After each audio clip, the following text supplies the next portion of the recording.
Okay, let's solve problem F16-19. At the instance shown, end A of the rod has a velocity acceleration shown, so it's going down. So if it's going down, B will be going out. So we're going to have a V, B, and a B right there. And it'll be going in the positive I direction. Determine the angular acceleration of the rod. So the rod is rotating that way, so we're going to have an alpha that way, and we're going to have an omega. And both of those will be in the positive k direction. So determine the angular acceleration and the acceleration of the rod B. So we'll need the equation AB equals AA plus alpha R, alpha cross R B with respect to A, minus omega squared R B with respect to A. Now, if we look in this equation, we don't know AA, we don't know alpha, we don't know omega. That gives us three unknowns. At most, we can split this equation into the I and j components, giving us two unknowns, but we can't solve for three. So what we're going to do is we're going to use the velocity equation, VB equals VA plus omega cross RBA, and we'll use this equation and we'll solve for omega. And that will give us the omega there, leaving two unknowns for this equation. Now, if you notice, this is the exact same problem we solved in the previous section, just for velocity acceleration, using the instantaneous center of zero velocity. But this time I'm going to do it the other way, to show it can be done both ways. This way is a little bit longer, but it'll work. So we're going to start with VB equals VA, which is 6. Now VB is going in the positive I direction. VA is 6 in the negative J direction. Plus omega. Omega is in the positive K. Crossed with R, BA. So we're going from A to B, which would be a positive 3 and a negative 4. So cross with 3 in the I minus 4 in the J.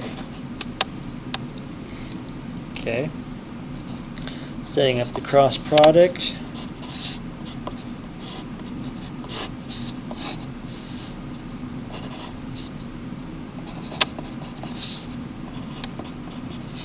And there's the cross product. And we come up with negative 3 omega in the J. Oh, sorry, positive 3 omega in the J. And a negative and a negative, so it's a positive, 4 omega in the I. So once we get the equation VB in the I is equal to 6 in the J plus 4 omega in the I plus 3 omega in the J. So VB is equal to 4 omega, since that's our two I components. VB is equal to 4 omega. And then over here we have 0 is equal to 6 plus 3 omega. Solving for omega, omega is equal to 2, negative